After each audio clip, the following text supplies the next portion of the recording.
रात गए वही हुआ जी जिसका डर था और आईएसपीआर ने प्रेस रिलीज जारी की है। वो प्रेस रिलीज क्या है, पीटीआई के लिए उसमें क्या खुशखबरी है और जुनैद अकबर साहब ने बड़े बड़े इंकशाफात कर दिए हैं और बसीत सदर उन्होंने जितनी बड़ी बात कर दी है मेरी तो समझ में नहीं आ रहा और ये मैं उनको खराज अकीदत पेश करूंगा। और पीटीआई वाले क्यों मुलाकातें कर रहे हैं मौलाना साहब से और क्या क्या हो गया कल, आपको पूरी तफसील बताएंगे, वीडियो पूरी देखिएगा। बिस्मिल्लाहिर्रहमानिर्रहीम, अस्सलाम वालेकुम एवरीवन, मैं हूं मीर नवीद, आप देख रहे हैं विजन वाइब। 24 घंटों में डेवलप हुई खबरें कबूतर लेके आ गया जी, आप तक पहुंचाते हैं। सबसे पहले आपको बताते हैं जी, कोर कमांडर कॉन्फ्रेंस हुई है जी जिसमें आर्मी चीफ ने क़यादत की है।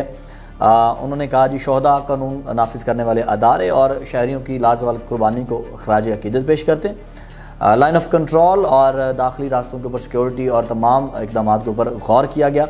कश्मीर और भारत के हवाले से बड़ी ख़ास बातचीत हुई इसके टॉपिक पे बड़ा, क्योंकि आज कश्मीर डे मनाया जा रहा है। तो अफ़गानिस्तान में जो कार्रवाइयाँ होती हैं दहशतगर्दी के हवाले से, जो पाकिस्तान में आके वो करते हैं अफ़गानी टीटीपी के और टीटीए के लोग, उनके हवाले से उन्होंने कहा जी सर कुचल देंगे जो भी पाकिस्तान में आके दहशतगर्दी करेगा, हम किसी को भी अब मौका नहीं देंगे। पीटीआई के लिए इसमें क्या खुशखबरी है, इसमें पीटीआई के लिए खुशखबरी ये है कि पहले जितनी बार भी प्रेस रिलीज़ हुई आईएसपीआर की, कहीं ना कहीं पीटीआई का जिक्र होता था डायरेक्ट इनडायरेक्ट। वो किस हवाले से होता था कि सोशल मीडिया के ऊपर जो आर्मी के ख़िलाफ़ प्रोपेगेंडा किया जा रहा है उस हवाले से ये सारी बातें होती थी। लेकिन इस बार पीटीआई का कहीं नाम तक नहीं लिया गया, ना 9 मई का जिक्र हुआ, कुछ जिक्र नहीं हुआ। शायद वो कश्मीर डे के हवाले से जिक्र नहीं हुआ कि कश्मीर डे के हवाले से जो काम हो रहा है, जो बात हो रही थी उस हवाले से यहाँ पर जिक्र नहीं आया। तो मेरा ख्याल है ये बड़ी एक अच्छी बात है। अच्छा जी, मैंने आपको कुछ दिन पहले बताया था मौलाना फजलुर रहमान और पीटीआई के हवाले से जो पॉलिसी शिफ्ट हो, ये क्या है? अब वो ये है, मैं आपको बताता हूँ कि पीटीआई का कबल अज़ वक्त इंतखाबात का जो है वो कॉल देना, कबल अज़ वक्त इंतखाबात 8 फरवरी को आपको पता साल हो जाना है। तो उन्होंने कहा जी हम इलेक्शन कराओ जी, इलेक्शन कराओ। तो क्योंकि मज़ाकराती अमल ख़त्म हो गया, एस्टेब्लिशमेंट ने बात नहीं सुनी, खान को सज़ा हो गई, तो फिर उस हवाले से वो सोच रहे थे अब क्या करें। तो उन्होंने फिर वो ले आया जो गौरी वो किया, उन्होंने वो पत्ता निकाला और वो कार्ड खेल दिया जेब से उन्होंने। क्योंकि पहले जुडिशल कमीशन 9 मई 24 नवंबर ये मुतालबे थे ऑन द टेबल और मुतालबात के हवाले से सारी बातें होती थी। इलेक्शन बिल्कुल ऑफ द टेबल थे, लेकिन अब उन्होंने ऑन द टेबल मुज़ाकरात को हटा के इलेक्शंस को रख दिया।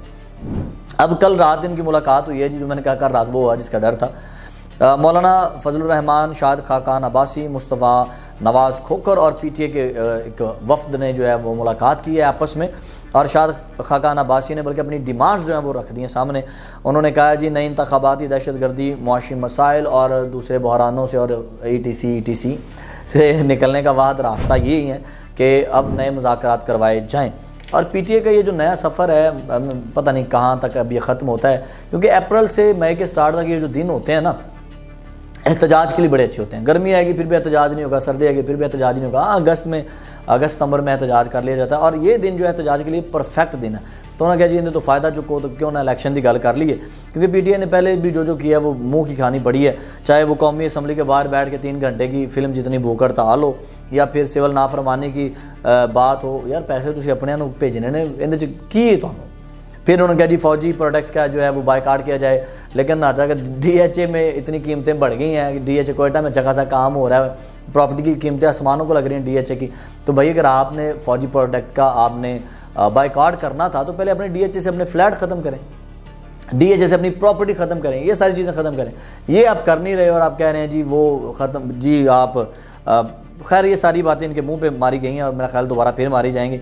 अच्छा, काशिफ अब्बासी साहब को जुनैद अकबर साहब ने जो है वो एक इंटरव्यू दिया है और उसमें उन्होंने बड़ी बड़ी बातें की हैं। उन्होंने कहा जी सबसे पहली बात उन्होंने ये की है, उन्होंने कहा जी इस वक्त जो ओहदे तब्दील होते हैं पार्टी में ये शुरू से होते आ रहे हैं। असद कैसर साहब, परवेज़ खटक साहब को जब हुकूमती ओहदे दिए गए तो पार्टी में काफ़ी तब्दीलियाँ आईं।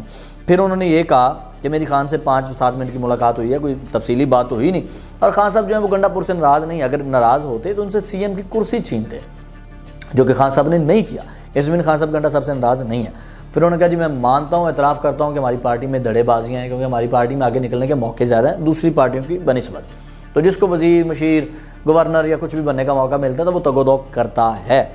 फिर उन्होंने एक और बात की, उन्होंने यहाँ पर कहा कि मुझे जब बसीत सदर मुझे पैसों की ऑफ़र हुई, सवाल हुआ ना कि आपको पैसों की ऑफ़र हुई कि पैसे लेके पार्टी हमारे हवाले करें। उन्होंने कहा जी बिल्कुल हुई, लेकिन मैंने ये इन्वेस्टमेंट वाला सिस्टम ही पार्टी से ख़त्म कर दिया। मैं 1000 बंदा ढूंढूंगा जो मंथली मुझे 5000 रुपया देगा ताकि आम बंदा भी इलेक्शन लड़ सके। ये बहुत बड़ी बात थी जो उन्होंने की। और मेरा ख्याल है कि ऐसा होना भी चाहिए। और खरबपति लोग हैं पीटीआई के सपोर्टर, वो तो महीना 5 लाख भी दे देंगे, ये खैर एक नॉर्मल उनके लिए बात है। लेकिन मेरा ख्याल ये बहुत अच्छा एक वो कदम है जो उठाएंगे जुनैद अकबर साहब। फिर उन्होंने ये कहा उन्होंने जी ये सब कुछ 8 फरवरी के बाद होगा। उनसे पूछा कि ये होम्योपैथिक कौन है? उन्होंने कहा जी होम्योपैथिक कई लोग हैं जो 9 मई के बाद आए, सलमान अकरम राजा साहब भी इसी में शुमार होते हैं। उन्होंने नाम नहीं लिया लेकिन मैं बता रहा हूँ।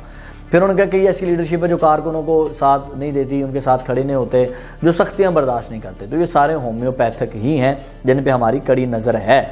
फिर उन्होंने कहा जी एफिडेविट के हवाले से जिन लोगों ने साइन किया उस पर हमें शक है, सबूत नहीं है, लेकिन हमें पता है वो लोग कौन है। अच्छा, यहाँ पे एक बड़ा मज़े का सवाल आया। उन्होंने कहा जी क्या खान साहब ने फ़ैसले गलत किए? उन्होंने कहा जी बिल्कुल, जो मैं कह रहा हूँ ना, बस सीधे सदर बहुत बड़ी बात है, वो ये बात है। उन्होंने कहा 2013 और 2018 ये दोनों फैसले खान के गलत थे, और खान साहब के साथ बाकायदा बहस नहीं, मेरा झगड़ा हो जाता था खान साहब के फैसलों के ऊपर। तो ये बहुत बड़ी बात थी कि वो अपने लीडर के लिए इतनी बड़ी बात कर रहे हैं। मेरा ख्याल है ये बहुत बड़ी बात थी, इस पे मैं उन्हें सलूट करना चाहूँगा। उन्होंने अपनी गलती मानी है, वरना थे ना नून लीग वाले मानते, ना पीपल पार्टी वाले मानते, ना कोई और मानते, ना मौलाना साहब मानते, कोई अपनी गलती मानता ही नहीं है। इन्होंने गलती मानी है, ये बहुत बड़ी बात है। खान साहब कब आएंगे जी? उनसे ये सवाल था। उन्होंने कहा इंशाल्लाह इसी साल में बाहर आ जाएंगे। चलो शुक्र है, 2025 में उनका नाम लिया है, अभी बड़े टाइम पड़ा हुआ है, 10-11 महीने पड़े हुए हैं। तो शुक्र है जिसमें दूसरे कहते हैं ना जी 10 दिन चाहे 12 से 15 दिन चाहे, इंज नहीं है ना क्या। अच्छा जी, यहाँ पे एक और ख़बर शामिल करेंगे। पीटीआई ने जो अपनी जो एक पॉलिसी है उसकी खिलाफ वर्जी करने वाले अरकान पार्लियामेंट को इंक्वायरी के लिए एक कमेटी बना दी है, जिसमें ओना बाद साहब, असद कैसर साहब और सरदार अजहर तारिक साहब होंगे। ये वो लोग हैं जो 26वीं आईनी तरमीम के बाद गायब हो गए थे और फिर पार्टी को नहीं मिले। और यहाँ पे एक आखिरी खबर शामिल करेंगे जी, अब वो ये है कि स्टारलिंक जो कंपनी है एलन मस्क की, उसने 2022 में लाइसेंस के लिए अप्लाई किया था पाकिस्तान में, जिसका तकरीबन 99% काम जो है कंप्लीट हो गया है। तो अब इंशाल्लाह जून 2025 में जो है स्टारलिंक पाकिस्तान में आने वाली है, और इंशाल्लाह पाकिस्तान को चाइना की तरह 6G नेटवर्क देखने को मिलेगा, या शायद इससे भी ऊपर। तो ये बहुत बड़ा एक तरक्की याफ्ता कदम है। अल्लाह पाक हमारे मुल्क की सालमियत को बरकरार रखे। विजन वाइब देखते रहिए। मीर नवीद को इजाज़त दीजिए। अल्लाह ने के बाद।